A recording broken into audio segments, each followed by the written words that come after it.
Let's take a trigger control question here, folks. Hey Ben, I'm signed up for your class in August.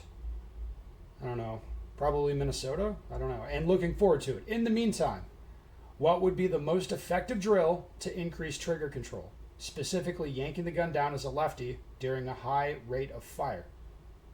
I want to be able to do a build drill at 15 yards with a head-sized target with good accuracy. And this is one, I'm sure, of many issues getting in my way. Okay, so I'm not sure how relevant being a lefty is to it. Probably not at all. But yes, yanking the gun around during a high rate of fire is certainly a thing that can happen. It's happened to me a few times. All right, so there's two drills that I think are really key, and they're both dry drills. I think it'll help you a lot. First, one I like is called trigger control at speed. So I'm not going to bust out the timer because it's loud and annoying, but what I would do is index my gun on the spot that I want, put my finger in the trigger guard, reacting to the stimulus, beep, click, right away. Once again, like waiting for the stimulus, beep, click, right away again. So a really good drill for that kind of faster type of trigger control. Now what you'll find, obviously, it's not an easy thing to do really well, but it's a simple problem where if I'm just shooting slow fire, shooting a group, I'll mount the gun, aim it at the spot, and slowly stack that pressure onto the trigger. Then eventually hear that click. And it's kind of like I want to release the shot without moving the gun around at all.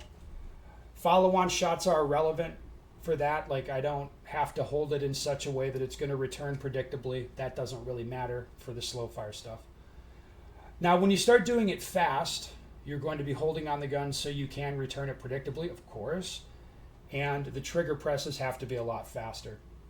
The trigger control at speed, that drill, that's a really good one for learning that. And I think one thing, if you're going to do it, one thing you should pay attention to is where your finger starts for the drill. So you're sitting here waiting for the stimulus, then beep, click.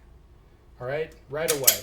So you can see I can modulate the difficulty of the exercise based on what I do with my finger. I could even prep the trigger to start with, so stack it up to the wall, beep, beep, click, and it's going to be much easier, of course, to pull the trigger that way. And then start with my finger just touching the trigger but no pressure. I could start with my finger touching the front of the trigger guard. I could even start with my finger right along the frame at the tone, beep, click. And as you make it harder and harder with finger more and more off the trigger, I think you're going to learn more about what your hand muscles are doing while you're pulling the trigger. I mean, to work your best to isolate the trigger finger only and not flex the other fingers as you pull the trigger. Again, trigger control at speed's great. You can do it one-handed as well if you really want to hop on the learning curve for trigger finger isolation. The other one I'd say is how I address the trigger control when I'm doing dry fire, generally speaking. So I don't always pull the trigger when I dry fire. I'd say usually I'm not pulling the trigger. But for the more complex exercises, I often do, especially if there's it's like a mock stage, right? There's movement and all that type of shit involved. In that case, I'm going to work the trigger like this. Really aggressive presses. The trigger on here, I don't know what it breaks, 3.5 pounds, something like that. That being the case, I'm putting in 7 pounds of force. Right, so this is a good proxy for the tension I'm going to feel in my dominant hand when I'm using live ammo, is to just ramp up how hard I'm pressing the trigger. I'm going to work hard to put that pressure straight back into the frame.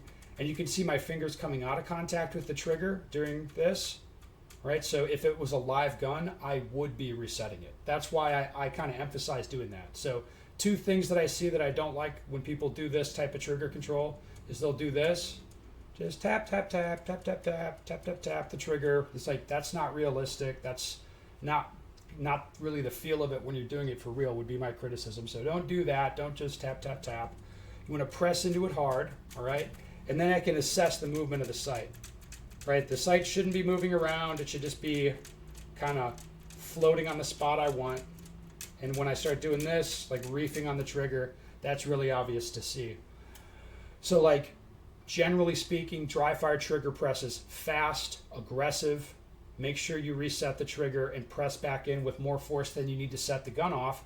You learn to deploy that force straight back into the frame. With this gun, into the trigger safety dingus, into the trigger, into the frame. Like, try to do it straight back in there.